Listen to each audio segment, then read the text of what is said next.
pour cette semaine de gloire. Le mercredi, on a commencé au départ. Le frère ici nous a dit, oh mais qui es-tu pour juger les autres? Oh mais qui es-tu pour se moquer les autres? Tu viens avec l'écho. Oh mais qui es-tu pour juger les autres? Oh mais qui es-tu pour rire les autres? Oh mais qui es-tu pour dire que celui-ci celui-là n'est pas juste? Qui es-tu? Il a dit gloire soit rendue à Dieu. Même ici on se moque de toi. Il n'y a aucun des critiques. Ne crains pas. Ne crains pas. Ton Dieu, c'est le Dieu de gloire. Ton Dieu, c'est le Dieu de gloire. Il transforme la moquerie aux acclamations.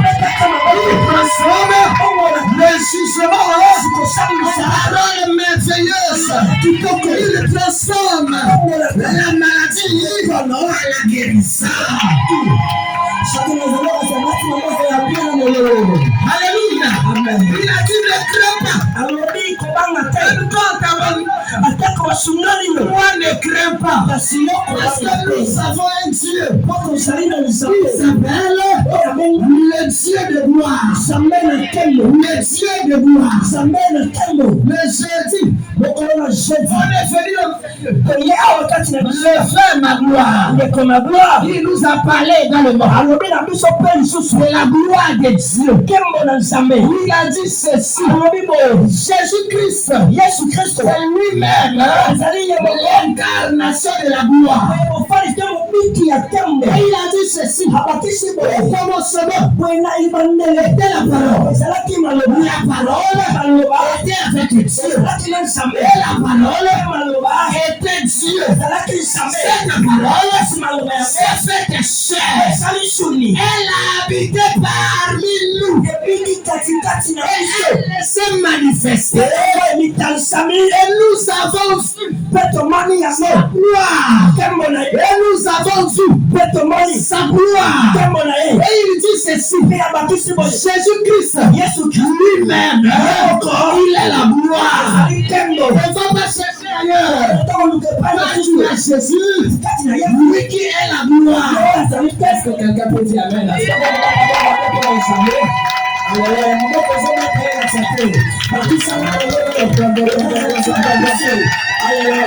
Alléluia. Les hommes de Dieu, il a écrit au tableau. C'est le frère ici encore. Il dit ceci. Malgré la loi,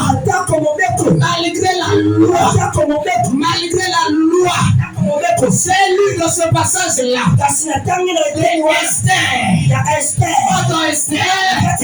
avait une fête. Une fête. Comme dit Purine. Faites une fête. Ça pour dire malgré la loi, il y aura fête. Malgré la loi, il y aura la joie. La loi, personne ne mourra. Malgré la loi, personne ne va tomber malade. Malgré la loi, personne ne sera opprimé. Alléluia. Tu as compris une chose. C'est Dieu qui prie, c'est la loi.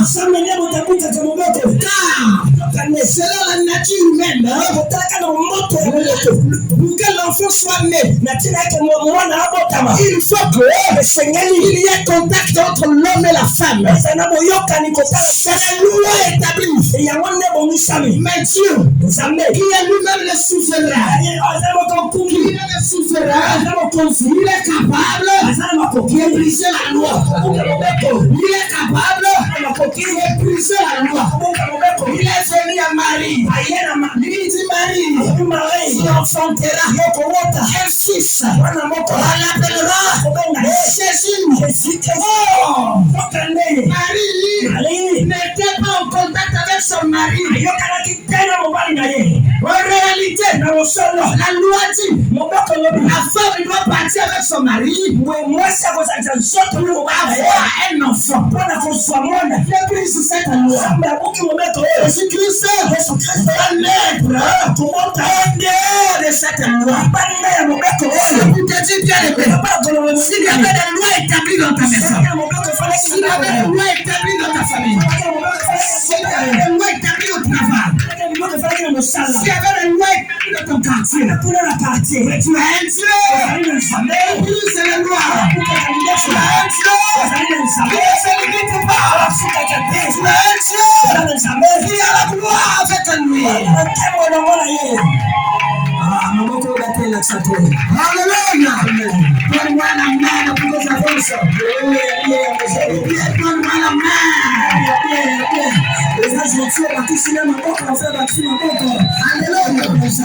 Alléluia. Je sens envie de prêcher ce matin. Active-moi seulement. Alléluia. Amen. Alléluia. Amen. Oh, en lisant la parole de Dieu, prenons que dans l'Ancien Testament, la gloire a été appelée Kabod.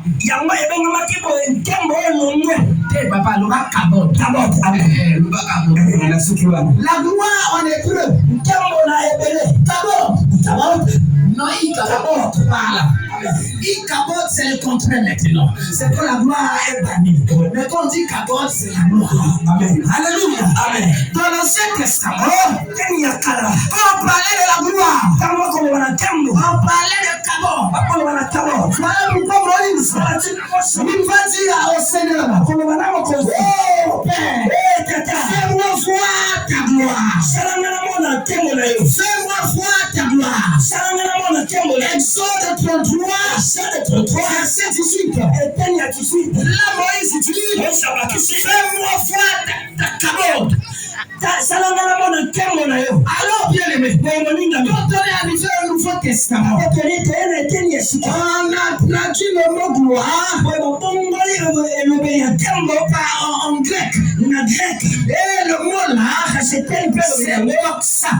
doxa. Doxa veut dire la gloire de Dieu. Nous avons ces deux mots-là. Doxa. Voilà pourquoi, quand on est venu voler l'arche de l'Alliance, Élie a dit,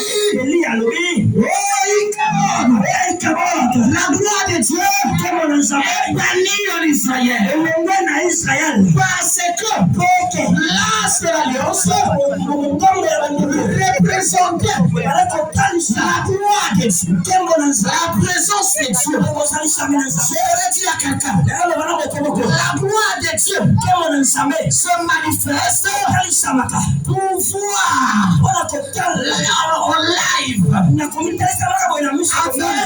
preuves tangibles la présence de Dieu, avec des preuves tangibles la présence de Dieu.